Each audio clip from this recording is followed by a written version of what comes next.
আমার তো তোকে বলেই এখন ভয় করছে। আমি জানি না তোকে বলাটা ঠিক হলো কিনা। তোকে তো এখন আর যশ আগের মতো নিয়ে আসবে না। আম্মু, তোমার মেয়ে একা সবকিছু করতে পারে, এটুকু ভরসা নেই তোমার মেয়ের ওপর? কেন তুমি সবসময় অন্যের ওপর ভরসা করো আম্মু? জীবনে না একাই বাঁচতে হয়, সবসময় অন্যের ওপর ভরসা করলে চলে না। তুমি চিন্তা করো না আম্মু, আর যেভাবেই হোক আমি পৌঁছবো। তুই তুই সময় মতো আসতে পারবি? আজ বিকেল 4টেই জমায়েত।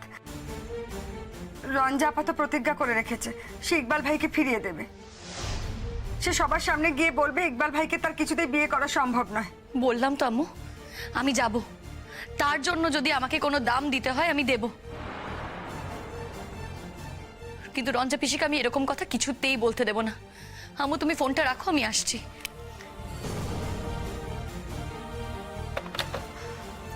কে ফোন করেছিল শবনম? আবার রঞ্জা পিসিদের সঙ্গে নিজেকে কেন জড়াচ্ছ তুমি? এ বাড়িতে থাকার কিন্তু একটা শর্ত ছিল শবনম, যে তুমি ওখানকার সঙ্গে কোনো রকম যোগাযোগ রাখতে পারবে না। ছিল কি ছিল না বলো? রোহিণীদি, আজকে আমাকে একবার বাড়িতে যেতেই হবে। এর জন্য যদি ও বাড়িতে থাকা আমার ঘুচে যায় তাহলে ঘুচে যাক,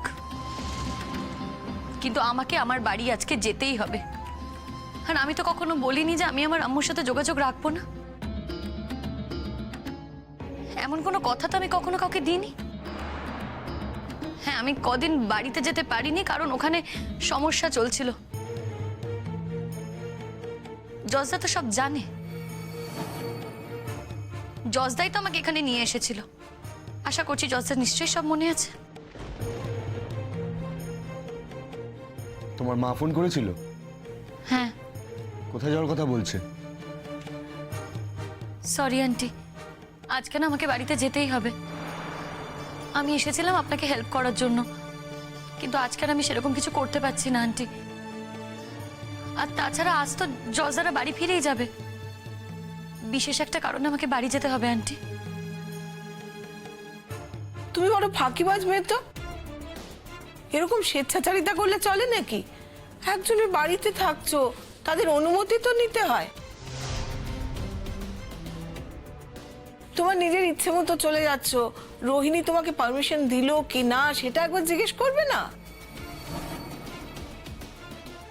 সে ঠিক আছে, ও নিজের বাড়িতে যেতে চাইছে, যাক, সেখানে তো আমাদের কিছু বলার থাকতে পারে না। তবে একটা কথা বলি শবনম, যাচ্ছই যখন বাড়িতে তখন দেখেই এসো পরিস্থিতি ঠিক আছে কিনা। আর যদি দেখো যে ওখানকার পরিস্থিতি ঠিক আছে তাহলে আগের মতো রোজ যাতায়াত করবে, ভালোই তো হবে। বরং তুমি যখন অল্টারনেটিভলি যেতে পারছো বা টেম্পোরারিলি যেতে পারছো, তখন পার্মানেন্টলিও নিশ্চয়ই যাওয়া সেটা করতেই পারবে আগের মতো।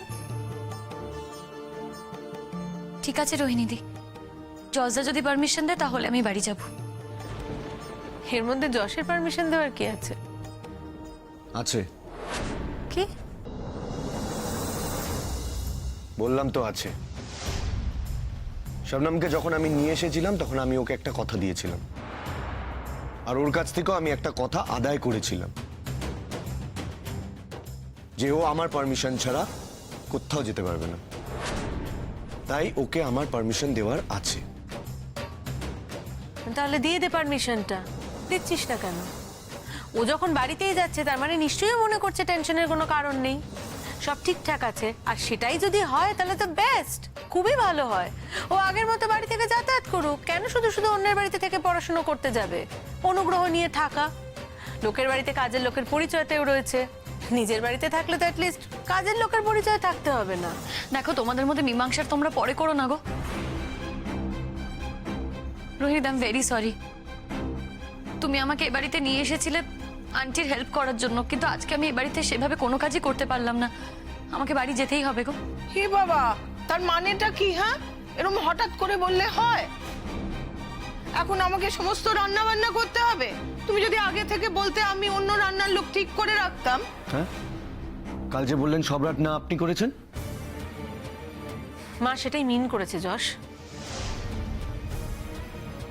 রান্না করা মানে শুধু তো খুন্তি নাড়া নয়, রান্নাটা করতে গেলে তো সেই সব রান্নার অনেক জোগাড়পাতি লাগে, সেগুলোও তো করতে হয়। জোগাড় যদি করে না দেয় তাহলে তো একার পক্ষে এই রান্নাটা খুব মুশকিল। মা কি করে করবে একা এতটা? ওর যখন আজকে ওর বাড়িতে যাওয়ার একটা কারণ ঘটেছে, তখন তুই জোগাড়টা করে দে না। আমি? হ্যাঁ, তোর নিজের মাই তো রান্নাটা করবে, তাহলে তুই একটা দিন জোগাড় করে দিতে পারবি না? শোনাম, কি হয়েছে গ্রামে? শুধু শুধু তুমি গ্রামের ব্যাপারে মাথা ঘামাচ্ছ কেন জজদা? তোমার মাথা ঘামানোর এখতিয়ারের মধ্যে পড়ে না।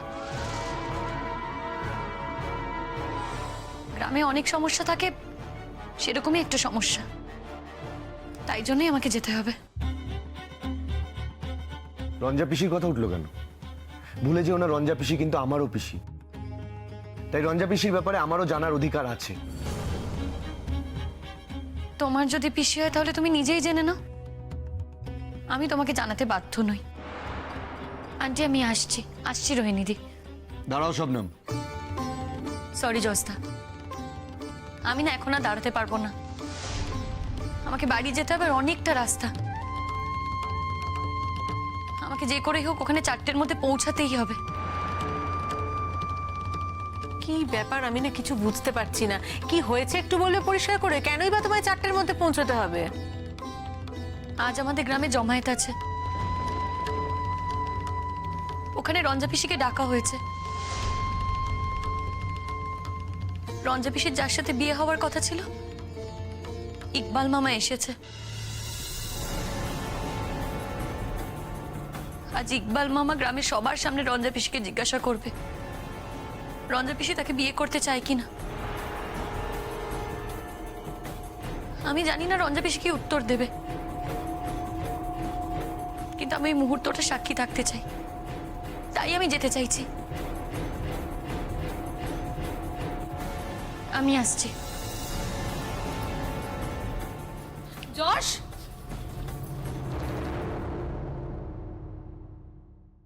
আন্টি আমি আসছি, রোহিণী দিয়ে এলাম। তুই কোথায় যাচ্ছিস? তুই কোথায় যাচ্ছিস? তুই কোথাও যাবি না। আমাকে যেতে হবে, ছেড়ে দে। তুই যাবি না যশ, তুই যাবি না। তুই এসব আজে বাজে ব্যাপারের মধ্যে নিজেকে কেন জড়াচ্ছিস? দুটো ধর্মকে কেন্দ্র করে কাজিয়া লাগার সম্ভাবনা আছে, তুই যাবি না। আমার কথাটা বোঝার চেষ্টা কর। রঞ্জা পিসির এরকম একটা দিনের খবর শুনে আমি ঘরে বসে থাকতে পারি না। আমি তোকে যেতে দেবো না, আমি তোকে যেতে দেবো না যশ, তুই যাবি না। আমাকে যেতে হবে রোহিণী, প্লিজ আমাকে আটকাস না। মা তুমি দেখো না ও কি পাগলের মতো কথা বলছে। এসব কি বলছো বাবা? তুমি তো জোর খুলতে এসছো, আর এখনই চলে যাবে? তোমাদের তো আজ রাতে ফিরে যাওয়ার কথা, এখন বলছো এক্ষুনি চলে যাবে। এটা কি হয় নাকি? হ্যাঁ, এটা অনিয়ম। মানুষের জীবনে অনেক অনিয়ম হয়, সব নিয়ম কি মেনে চলা যায়? যায় না। আমাদেরকে অনেক অনিয়মের মধ্যে দিয়েই বাঁচতে হয়। আপনার মেয়ের কিচ্ছু হবে না, আপনার মেয়ে ভালো ছিল, ভালো আছে, ভালো থাকবে, কিচ্ছু হবে না। আমি আসছি। তুই যাবি না যশ, প্লিজ প্লিজ রোহিণী, এরকম করিস না রোহিণী। রোহিণী, আমি যখন কোনো সিদ্ধান্ত নিই সেটা থেকে এক পাও সরি না, সেটা তুই জানিস খুব ভালো করে। সময় নষ্ট করিস না, যেতে দে আমাকে। যাস না প্লিজ। কিরে, হ্যাঁ কি করলি? আটকাতে পারলি না তুমি ওকে? তো নিজের চোখের সামনে দেখলে আমি ওকে যেতে দিলাম না, ও নিজে চলে গেল, সেটা তো চোখের সামনে দেখলে। জোর করে তো আটকে রাখবি, ঘরের ভেতর ঢুকিয়ে দরজা বন্ধ করে মা, দিতি। তুমি কি পাগল হয়ে গেছো? Are you crazy? ও কি একটা বাচ্চা ছেলে নাকি? আমি ঘরের মধ্যে দরজা বন্ধ করে রেখে দেবো আর বন্ধ দরজা খুলে বেরিয়ে আসতে পারবে না? ও আবার কি নতুন অশান্তি শুরু হলো বলো দেখি। আমি এতদিন পর ভাবলাম যশকে নিয়ে সুখে শান্তিতে একটু সংসার করব, হয়ে গেল আবার এক অশান্তি এসে সমস্ত শান্তি আমার পণ্ড করে দিল। কি করবি তাহলে? যাবি? কি তোমার মাথা খারাপ হয়ে গেছে? যশ তো গাড়ি নিয়ে দৌড়লো, আমি কি ওর পিছন পিছন দৌড়বো গাড়ির পিছনে? আর আমি 100% শিওর ও শবনমকে নিয়েই যাবে, ওরা দুজনে একসঙ্গে গ্রামে যাবে। সব শবনমের জন্য, সব। এখানে দাঁড়িয়ে দাঁড়িয়ে জোরে জোরে ফোনে কথা বললো, যশ সব শুনলো, শুনে ছুটলো। আসুক এবার ফিরুক, যশ ফিরুক, শবনম ফিরুক, দুজনেই ফিরুক। আমি দেখিয়ে দেবো কত ধানে কত চাল। অনেক হয়েছে, এনাফ।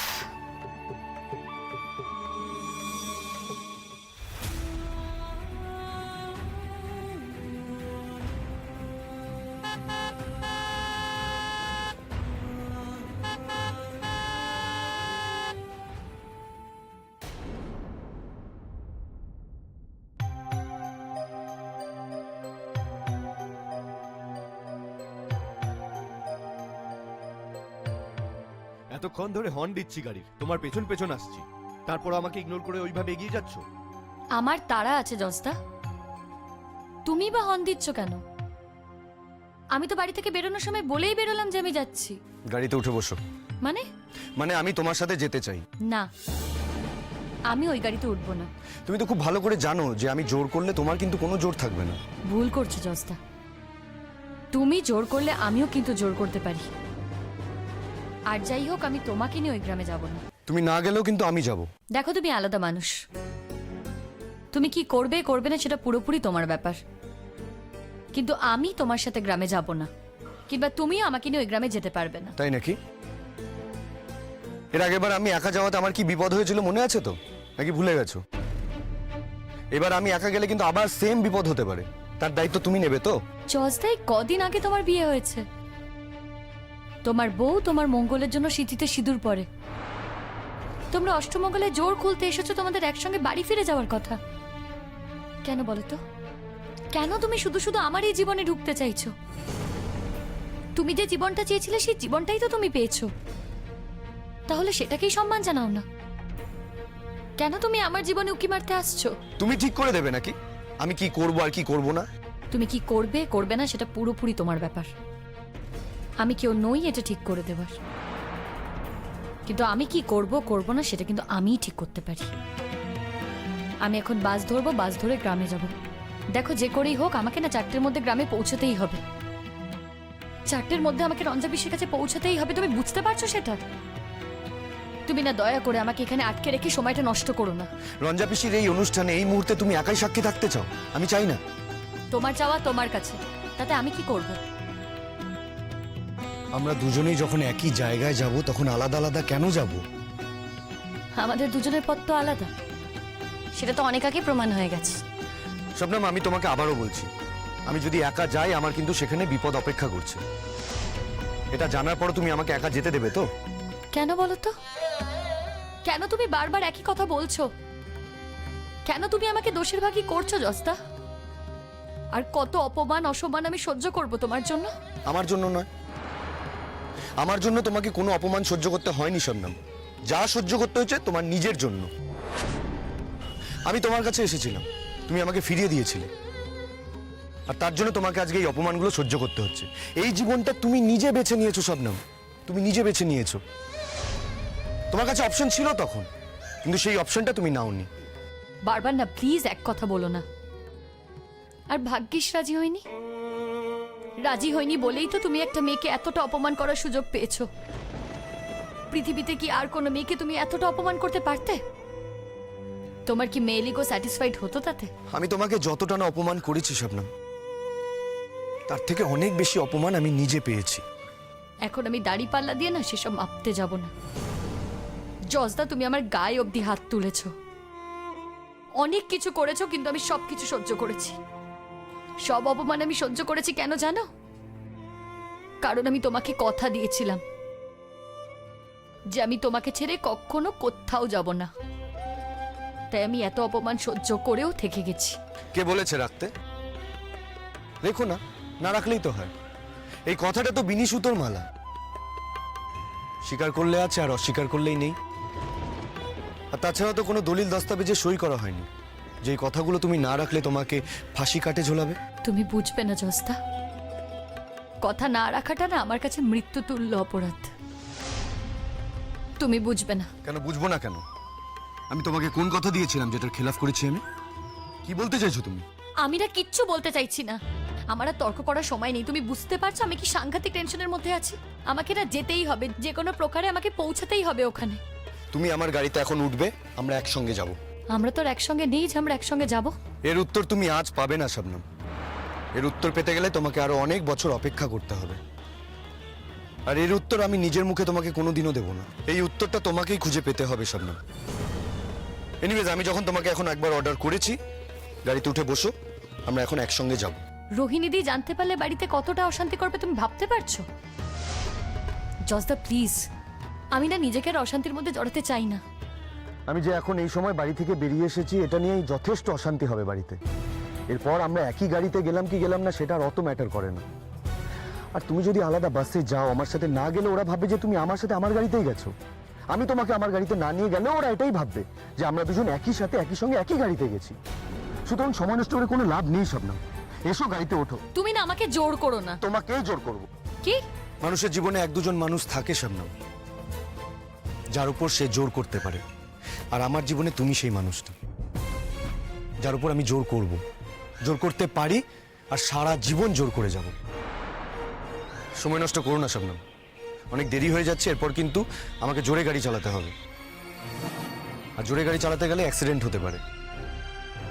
আর তুমি তো খুব ভালো করে জানো যে আমি তোমাকে একা একা বাসে যেতে দেব না। আমি তোমাকে আমার সাথে আমার গাড়িতে নিয়ে যাব।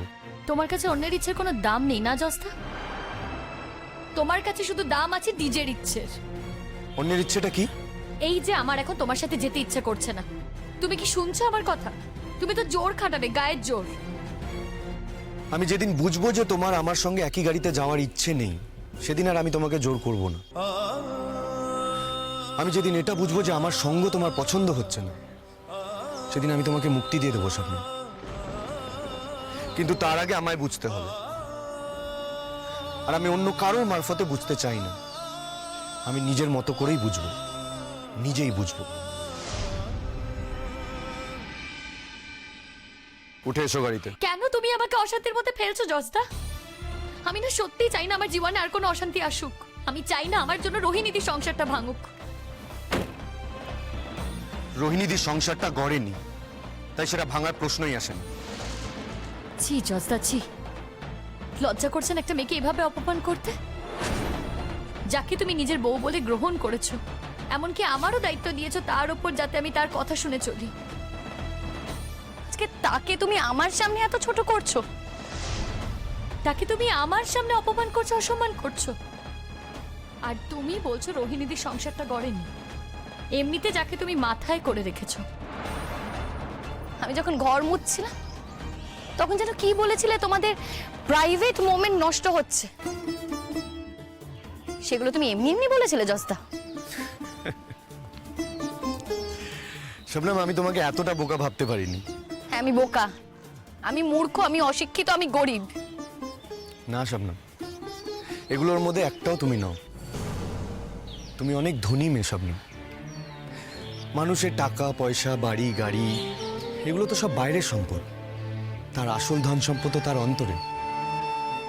আর সেই অন্তরের ধন সম্পদে তুমি অনেকের চেয়ে বেশি ধনী। তাই তুমি বোকা নাও, অশিক্ষিত নাও। তা না হলে আমি যে কথাটা বললাম সেটা অন্তত বুঝতে। আমি না তোমার কথা আলাদা করে বুঝতে চাই না। বুঝতে চাওনি তাই বুঝতে পারোনি, বুঝতে চাইলেই বুঝতে পারতে। চলো।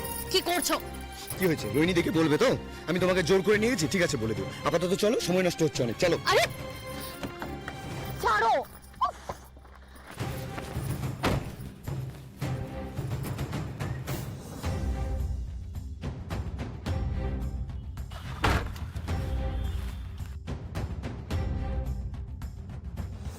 বেল্টটা লাগিয়ে নাও।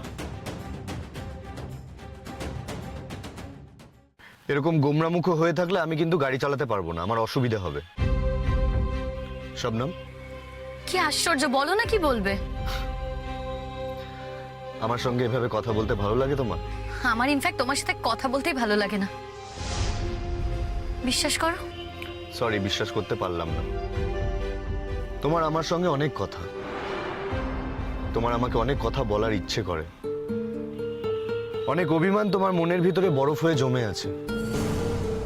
অনেক দুঃখ, অনেক কষ্ট, অনেক রক্তক্ষরণ। আমি জানি শবনম, আমি জানি। এগুলো সব তোমার ভুল ধারণা, সব মিথ্যে। এই সব কি রাহুলদার জন্য তুলে রাখা আছে? আমাকে আঘাত করলে আমি যে প্রত্যাঘাত করব না, এমনও তো কোনো কথা নেই। হ্যাঁ, আমি তোমার ব্যাপারে পজিটিভ।